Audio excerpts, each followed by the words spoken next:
So you could have noticed that we are speaking about a new molecule. Of course, this is a combination, and this is a combination injectable newly introduced in our country. And you could have listened to Georgia, and it's a fantastic molecule. And Dr.Banshi, our leader in diabetes, is going to discuss about marriage. And this is going to be a very funny topic, a marriage between two molecules. And let me introduce Banshi, because none of the audience will be knowing. Yeah, too much. So Banshi represents our country, India, in all the global forums. And he is the leader of diabetes in our country. And he is the leader, the past president of RSSDA, Diabetes India. And he is the only person representing from India, the American Diabetes Association, the Advanced Technologies and Treatments for Diabetes, the European Association for the Study of Diabetes, and so on. So I'm going to require 3 days to introduce you. Please, go ahead. Thank you. So thank you, Jyoti, first of all, for kind words of introduction. And that too in front of Dr. Venkadas, you are saying global leader, is world leader, Dr. Venkadas, and Pranam. What I'm going to talk, the paradigm shift in diabetes management, and Joe had already talked. So I mean, how many of you that agree that this new molecule is really going to change the way we are treating diabetes? And that's what I'm going to convince you again in next 10 to 15 minutes. There's really a paradigm shift. May not be this molecule, but this combination of insulin and the GLP-1, the way we are treating, and the first injectable which we should use, the combination of the basal insulin along with GLP-1 analog. We know that it's a complementary mode of action of basal insulin and the prandial, which is a GLP-1, provide a rationale for combination. This is the same slide which he might have talked. But you know there are multiple pathophysiological defects. But in a person with a uncontrolled diabetes, which is the fasting and post-meal glucose, both are under our control. And we need something which is to be added which can take care of both aspects, the fasting and post-meal glucose control both. So more people will be able to achieve a glycemic target, and that to be more with the flexibility of using one injection once in a day, and that gives you the benefit not only of a glucose control with low risk of hypoglycemia, but weight reduction too, and lower risk of hypoglycemia, and at the same time improved GI tolerability. Because this injectable which is available in a combination in such way that when you start with the 10 units, actually you are giving a subtherapeutic dose, slightly 5 microgram, which is actually for the patient, it is very easy. They can tolerate it very easily. And then you are increasing by 2 units every alternate day or twice in a week. So patient tolerate it much easier way. And we have seen in our clinical practice there is a definite improved GI tolerability too. The iGlarLix, do we have the evidence? Because whenever we talk of anything which had come in the market, we start to use for more and more number of patients, do we have evidence in adults with type 2 diabetes? So I will be talking the SOLID and SOLIMIX trial. We'll be talking some of the phase 3 trial, real world evidence, and then systemic review and meta-analysis. The phase 3B trial, which is iGlarLix, was compared with IDEC-aspart, which is a combination, co-formulation in type 2 diabetic patients who are on suboptimally controlled, and one arm was given IDEC-aspart with iGlarLix. The other was a trial of a combination which is a pre-mixed insulin with iGlarLix, again in type 2 diabetic patients. Then there are few phase 3 controlled trials with iGlarLix in a uncontrolled diabetic patient on OAD, who are uncontrolled on a basal insulin, or who are uncontrolled on a GLP-1. So the GLP-1, how you have to uptitrate the patient, you have to add the basal insulin for these patients. Then there are some real world studies which we are going to talk on a basal plus, on the rapid acting, with basal bolus, and even iGlarLix in the Ramadan too. And then there are systemic review on iGlarLix versus IDEC liraglutide, and iGlarLix versus iGlar-aspart 2. The first, the iGlarLix versus IDEC-aspart. This is a study of 24-week open-label phase 3 study to compare the efficacy and safety of iGlarLix with IDEC-aspart in a Chinese adults who are suboptimally controlled type 2 diabetes on OAD, and a 582 patient. This co-formulation is also very popular, but this is the comparison study between 291 patients who are on iGlarLix once in a day, and the 291 patients were on a disco formulation IDEC-aspart again once in a day. And again, the injection once in a day, both the arms were there. the primary endpoint was a non-inferiority in HbA1c change from baseline to 24 weeks, and what the results are. The key secondary efficacy endpoint, the superiority in change of HbA1c from baseline to week 24, superiority in change of body weight, that's very important, proportion of the patients to reach A1C of less than 7. So while you are titrating the patients to achieve the target A1C, so how many number of patients who are achieving less than 7, proportion of participants reaching HbA1c less than 7 without increasing weight gain. We know that when we are trying to tighten the glycemic control, one biggest problem comes is increasing weight, and the proportion of participants reaching HbA1c of less than 7 without weight gain, but what more important is without hypoglycemia also. The other secondary endpoints, change in fasting plasma glucose, 7-point self-monitoring of blood glucose, proportion of patients reaching HbA1c target less than 7 without hypoglycemia, total insulin dose in 24 weeks. We have seen the safety level that's primarily for a hypoglycemia and other adverse events if there are any. Now, if you see the comparison between iGlarLix and this, both the patients' age group was almost similar, male-female ratio was okay, almost same, BMI of these patients were 25.92 and 25.42, plus minus 3.47 to 3.25. Duration of diabetes in these patients were around 8 to 9 years, A1C of almost same 8.58 to 8.53, and metformin and SGLT2 was along with these molecules. Now the change of A1C in the group from baseline to 24 weeks. Those patients who are on iGlarLix in compared to patient on IDEC aspart, which was from the baseline almost like 8.6 they started. Both the arms median were around 6.58 plus minus 0.71, while it was 6.83 plus minus 0.73 who are on an IDEC aspart. And you can see there is a significant reduction in A1C, even with the p-value was significant for non-inferiority and p-value of 0.003 for the superiority also, but HbA1c absolute weight A1C reduction was 1.88. If you see the weight reduction, even with the patients who are put on iGlarLix, that is what expected, because you are putting in a combination of GLP-1, it's only basal, it's not a short-acting insulin analog in this arm, so there was a weight reduction. Also, while in IDEC aspart there was an increase in weight, the key secondary point is that how many patients could achieve less than 7, and that's very important, a clinical question. When you are treating a diabetic patient, what our primary aim is that how many patients are actually achieving by this, adding this particular therapy, a patient are achieving HbA1c less than 7, it was 72.5% of the patients. Without weight gain, that's very important, that 40% of them had no weight gain and there was no hypoglycemia, even they were achieving less than 7 in 26.5% of the patient, and that is comparable, it is superior in compared to the patients who are on IDEC aspart with a significant p-value also.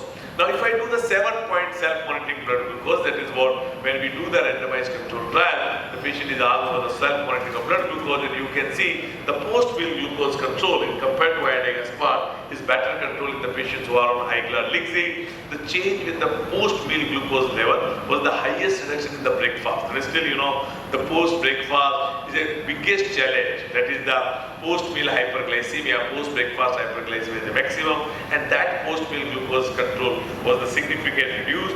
Lunch post-meal was 18.18, while 25.92 milligram reduction was there, but even there was a slight reduction in the post-dinner also, and if I take the mean of all meals, it is almost 14.22. The mean insulin dose in compared to IDEC aspart, the patients who were on iGlarLix, there was a reduction of overall insulin requirement. It was 0.4 unit in compared to 0.48 when you are putting the patient on this co-formulation. The hypoglycemia risk was definitely less in compared to any hypoglycemia, whether level 1, level 2, and any hypoglycemia, the event rate in IDEC aspart was less. iGlarLix is less in compared to IDEC aspart. That is what SOLID is studying. The summary of this SOLID study, it's a 24-week head-to-head study conducted in a Chinese type 2 diabetic patient who are suboptimally controlled on oral anti-diabetic agents. They had been 50% of them were put on iGlarLix versus IDEC aspart. It has shown non-inferiority, but statistically significant or superiority in A1C reduction, superior weight reduction. More patients achieve a tight glycemic control with less hypoglycemia or no hypoglycemia with weight gain, lower risk of hypoglycemia, and no unexpected septic findings. So iGlarLix should be considered as a valuable option for advancing therapy in people with type 2 diabetes who are suboptimally controlled. So instead of putting them on a co-formulation, a formulation which is a basal and a combination of short-acting insulin analog, instead of that, it is a choice for them to put on because it is not increasing the weight, decrease in the hypoglycemia, and still better patients control with more we had seen the patients who are in combination, they have the HbA1c reduction of 1.6. Definitely, we were expecting more in compared to those who are put on an individual component. I mean, only on iGlar or only on Lixil, right? If the fasting plasma glucose control is almost comparable with the patients who are on iGlar, so along with Glargine, but still it is more, it is 63. But the post-meal glucose is much better control.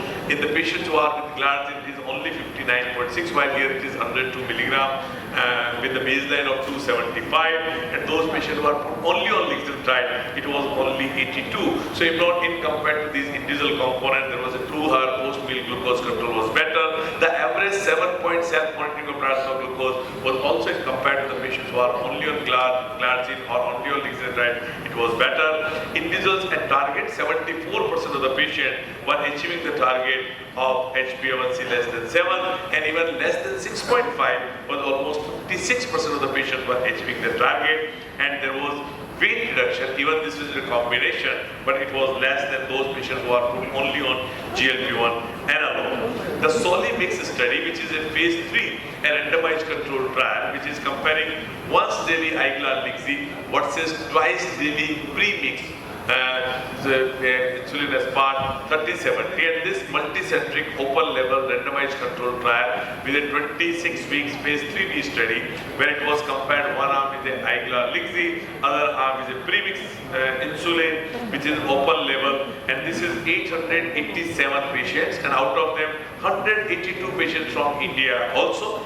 This study had shown that the mean A1C reduction was 1.3 in compared to 1.1 in those patients who are on a premix. Premix was given twice daily in compared to iGlarLix, which is once in a day. iGlarLix was superior in compared to premix in change in body weight from baseline to week 26. So here it was reduction of 0.7 kg in compared to the patients who are on premix insulin with 1.2 kg weight gain. The secondary endpoints, as I told you, the A1C reduction, it was 27.5% of the patients without weight gain, while the patients who are put on a premix insulin, there was a weight gain for most of them. The less than 7 without weight gain and no hypoglycemia, it was 19.4. And how many patients achieving HbA1c less than 7? It was 42.2% of the patients were achieving HbA1c of less than 7. Total insulin dose requirement was also less in the patients who are on iGlarLix in compared to the patients who are on a premixed insulin. The lower risk of hypoglycemia at any point of the time, at any time of the day with iGlarLix in compared to the patients on a premix, that is the SOLI-MIX studies, the hypoglycemia risk was significantly less. It was 38. If I go with the level, American Diabetic Association level 1 and level 2, both were less in patients who are put on a iGlarLix.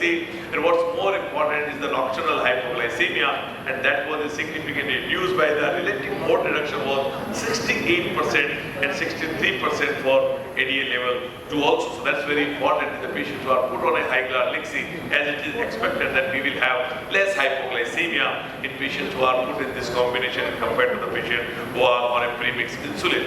So if I conclude or summarize the SOLI-MIX study, the iGlarLix is a better glycemic control with a weight benefit, less hypoglycemia, fewer daily injections, because in compared to 2 I have to give only 1. Similar proportion of serious adverse events, because we think that putting the patient on a lixiritide or putting the patient on GLP-1, there will be more adverse events, but that was not there. It is more efficacious, simpler and well tolerated alternative to the patients who are put on a premix insulin. And why premix is more popular in our country? As we know that post-meal hyperglycemia is a major challenge. We are mainly carbohydrate eater. We have the major challenge of post-meal hyperglycemia, and that's the reason, the premix is very popular in our country. But in compared to that, if I show you the data of the iGlarLix, which is a combination of a basal with GLP-1, which is taking care of not only fasting but the post-meal glucose also, which I have shown the data. Instead of 2 injections, only 1 injection,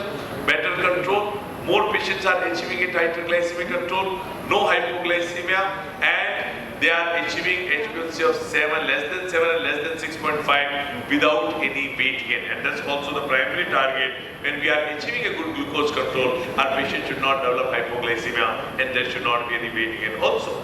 As it is already been shown by Joe that about iGlarLix, how easy it is that once in a day, the injection comes in like once daily, 1 hour prior to meal, and that's what the major meal of the day we ask the patient to take before breakfast. But if they miss the dose before breakfast, then the next major meal before that they can take the injection. This combination is synergistic, once daily combination injectable of a basal insulin with a prandial GLP-1 liximatide that provides effective fasting and postprandial glucose control. Solidity trial indicates that iGlarLix is a simple, well-tolerated treatment that has shown better glycemic control with added body weight benefit and lower risk of hypoglycemia events compared to IDEC aspart. Solimix trial index indicates that iGlarLix is efficacious, simple, well-tolerated, provided better glycemic control with weight benefit and less hypoglycemia compared with twice daily aspart 3070. That is what the pre-mixed insulin which is popular. We have, before I thank all of you, please join us for one of the global meeting which is coming to our country within the 11th World Congress on the Prevention of Diabetes and its Complication on August 13th and 1st September 2024 in Mumbai, which is hosted by DRS team, Diabetes Research and Solution. Manoj do every year this meeting, Manoj and Purvi, the DRS, but this year we have along with DRS WPCD meeting, those who are interested in prevention of diabetes and prevention of complication. Once again, thank you Jyoti for giving me this wonderful opportunity, and thank you.